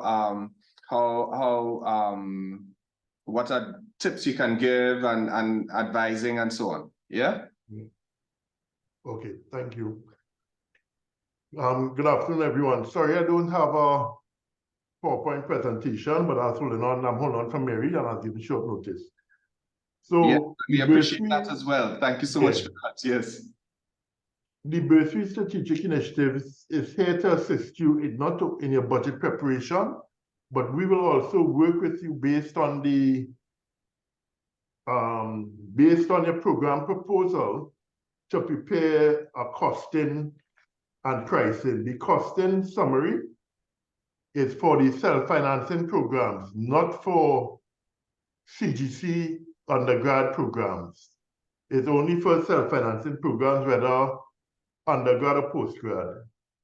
We would give our introductory statement. We will do the costing using the activity-based costing of your faculty, which takes all your courses, allocates your faculty cost from academic teaching time to ETSS support to other faculty costs, and then we add tier 3, 4, and 5 costs, which would be items such as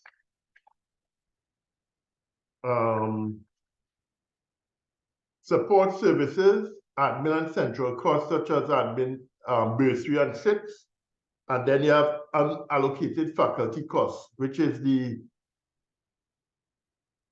unallocated direct academic costs, which is usually a book grant, study and travel, etc. So the bursary works with you closely in preparing your budget and that costing preparation. When you submit your proposal paper, would usually have all the admin info, the offering, the credits, details, contact hours, etc. And we will work with you to prepare the costing using the ABC model. What else? We will do a competitive analysis. If you have information on the prices of your courses overseas, we will appreciate it, but we will do a competitive analysis looking online for similar courses and prices, and we will prepare the costing. Our summary will give an introduction, marginal cost, break-even student number, competitive fees, and the percentage of contribution of the tuition fees towards covering tier 1 to tier 5 costs of the program. The dean is the final person that would approve the tuition fees for the course. So when you prepare a proposal paper, after you do the budget and the costing, you'll go back to your head department and to the dean for the faculty itself to decide what your final tuition fee for your course is going to be. The bursary is here to support all the departments, faculty, etc. in their pricing and costing, and that's about it. Any questions at all or any support you require from the bursary, feel free to call me Dexter, and I'll work with you all to prepare your costing. Usually, the programs are for undergraduate self-financing, and therefore you might have 5 to 10 courses that we'll do pricing for. But if it's one course alone, usually if it's an existing course, you wouldn't have any additional cost on it because you're using existing resources and you're not going to bring in any additional part-time staff or any additional cost to provide the program. Thank you.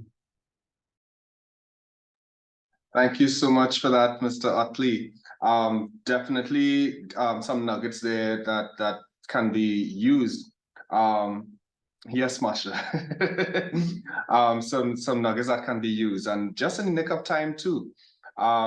I think the goal really, colleagues, is to, from a financial aspect, is to make sure that the course or the program is not run at a loss. Yeah, that it's sustainable. And so and that's the gist of it, as Mr. Utley mentioned, in terms of costing, considering the requirements, the financial expenditure that is necessary to deliver or implement the program or course. That includes your human resources, your technological resources, and the costs incurred to acquire all of those. All right, and of course we heard the costs incurred, potential costs regarding library resources as well. So are there any questions for Mr. Utley?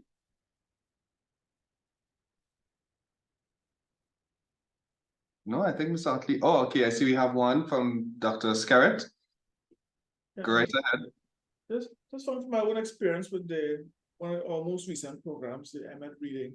Mm-hmm. It took so long to get cost updated, especially when you have this was a new program, it was approved. And while we know there was a hitch with the when the costing was approved, there was an error, we got that fixed. But getting information, we're told we can't tell the public anything financial. We're not supposed to give any information about the finances. But even when the program started, people were going online to get information about the cost of the program. It wasn't available.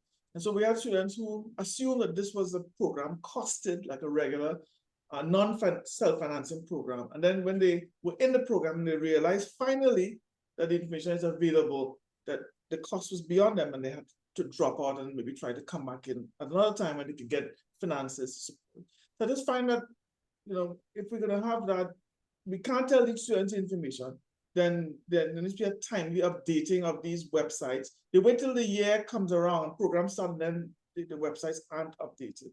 So that's something I think we need to work to improve on, so that when we register for these programs, they have the financial information, because we can't give it to them. Noted. The website updated by the faculty or by students? Who updates the website with the tuition fees? I would imagine it's a bursary. That's what we're told. The bursary has to update the information on the website, the financial information, costing of the program that students have access to. We don't put, no, when they say costing, the costing we're doing is the cost of the program, so that we use the ABC costing. It's not the tuition fees. Mm-hmm.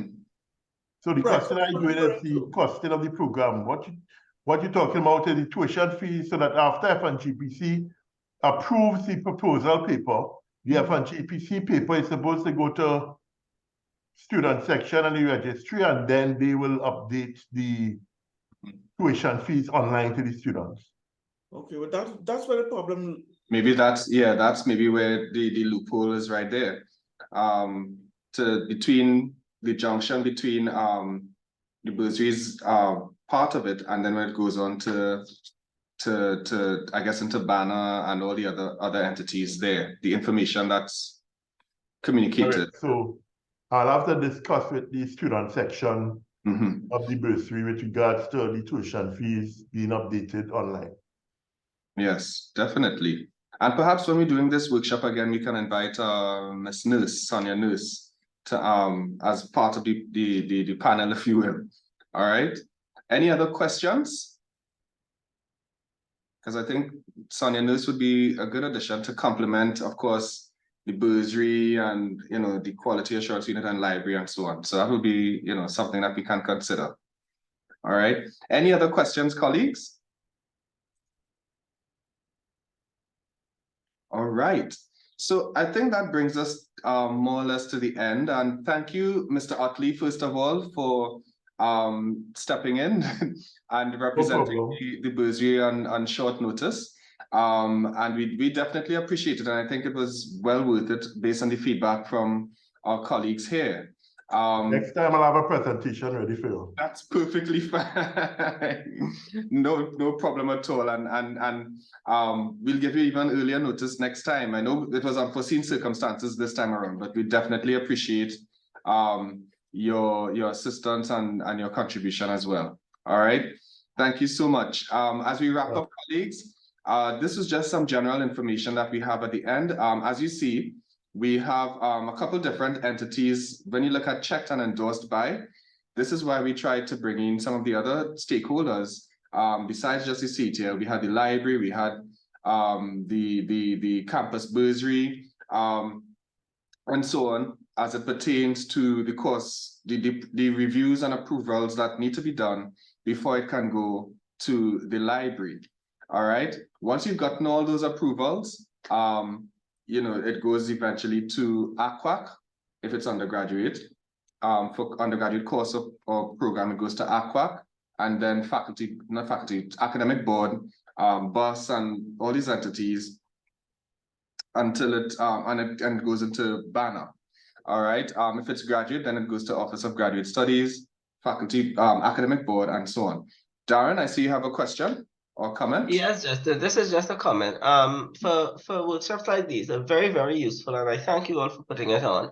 But you know, it's the timing. If it can be a little bit earlier on in the semester, because you know, this week, you know, every student miraculously remembered that we have office hours, and they're hunting you down. So you know, it's very timely and useful, but a little bit earlier on in the semester before it begins to mesh with everything else that we, you know, wrap up on. Right. Thanks, guys.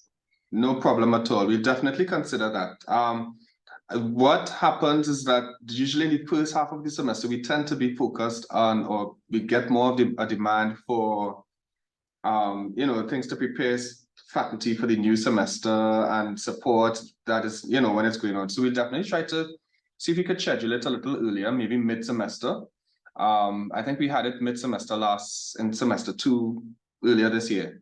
But we'll definitely aim for around that same time, perhaps, because I think in March is when it's usually mid-semester. So would that be better?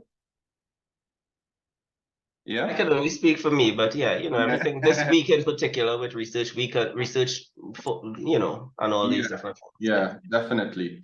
So we'll definitely, when we do it next semester, we'll probably have it again in March, because I think we had it in March last year, which is not a problem at all. All right. So, and of course, the recordings will be made available on our YouTube channel, so you can definitely look out for that there. If you subscribe to the channel, you definitely get the notification. All right, when it's uploaded. Just to recap, we did all these things. We looked at the course review process, the components of it. We heard from different stakeholders and review entities, and we are now able, of course, thank you to the representatives from these entities. How long before we can expect the certificate, Justin? It should be emailed to you by, I want to say tomorrow, no later than the end of this week. We do have another event going on as well, so you'll get it before the end of this week. We asked also. Yeah, we'll find it out for Thursday. Great. Randy uploaded, not uploaded, shared a link. If you can provide us with feedback on what your experience is like in this particular session, any suggestions for improvements, what we can do better, we'll definitely appreciate that. All right. Do have a good evening, everyone. And we look forward to hearing from you, through the workshop evaluation. So definitely click on that link, and you'll also get a link in your email regarding the same. All right. Have a good evening, and thank you for participating. And just in case you fall asleep. All right. Have a good evening, everyone.